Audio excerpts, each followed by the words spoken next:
Bon, salut à tous, j'espère que vous allez bien. Bon, je vais re-upload sur cette chaîne YouTube une vidéo que j'avais tournée il y a un petit moment. Il me semble que c'était en 2019. C'était pour le custom de la Martiard Overshoes que j'avais réalisé. La vidéo, elle avait très mal vieilli, donc je vais juste vous laisser les moments où je découpe la paire avec la voix off. Euh, Soyez indulgents, comme je vous le dis, c'était une vidéo que j'ai tournée quand je commençais à faire des vidéos, donc c'était il y a 5 ans.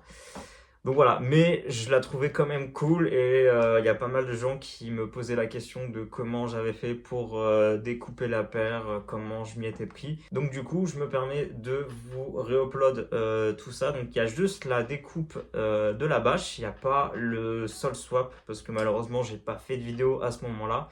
Mais il y a beaucoup de personnes qui voulaient savoir comment découper la bâche. J'ai vu qu'il y avait 2-3 vidéos sur YouTube en français qui montraient comment faire. Mais je voulais apporter ma petite pierre à l'édifice. Du coup, c'est ma vidéo où je découpe la Martiard. Très bon visionnage à vous. Donc ce que je vous conseille, c'est de commencer par l'arrière de la chaussure au niveau du heel tab.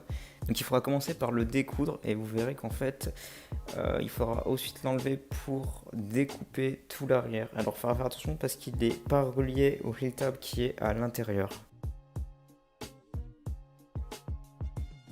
Donc voilà, une fois que vous l'aurez décousu, vous allez pouvoir le couper et commencer à découper dans le sens de la hauteur.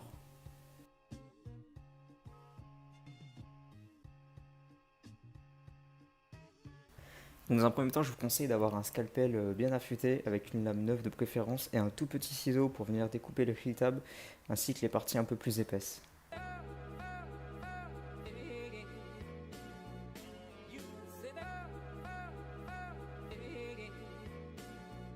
Vu que la bâche est vraiment très près du daim de la Martiard, je vous conseille d'utiliser un petit ciseau à bourron.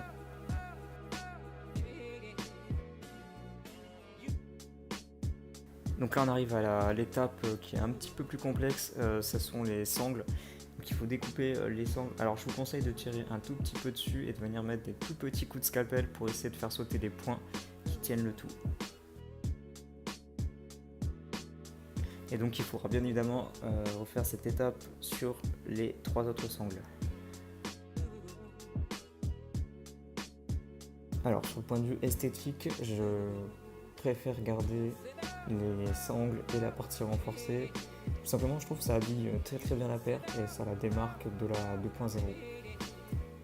Donc j'ai volontairement laissé un petit peu de bâche au-dessus de la partie en renfort bleu pour faire un espèce de petit rappel. Donc voilà, je n'ai pas cherché la précision sur cette découpe, juste de l'esthétique.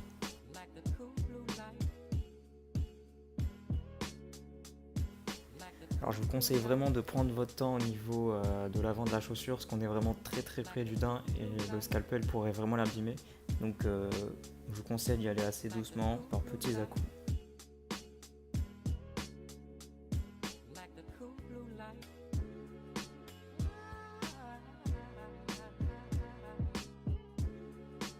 Voilà, donc là je viens de retirer la bâche en entière. Je vous donne un petit aperçu de ce que ça peut donner avec les fixations. Ensuite, on va passer aux petites finitions. Il faut enlever tous les petits fils qui vont se trouver sur les sangles. Après, vous pouvez les laisser. Moi, personnellement, pour un choix esthétique, j'ai préféré les enlever.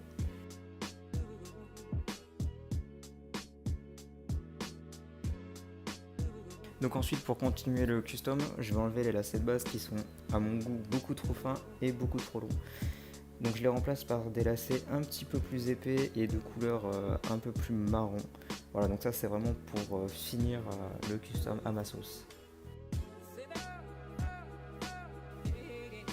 Voilà, je vous laisse donc sur ces images du outfit, donc pas forcément le mieux, ce que j'avais sur le moment.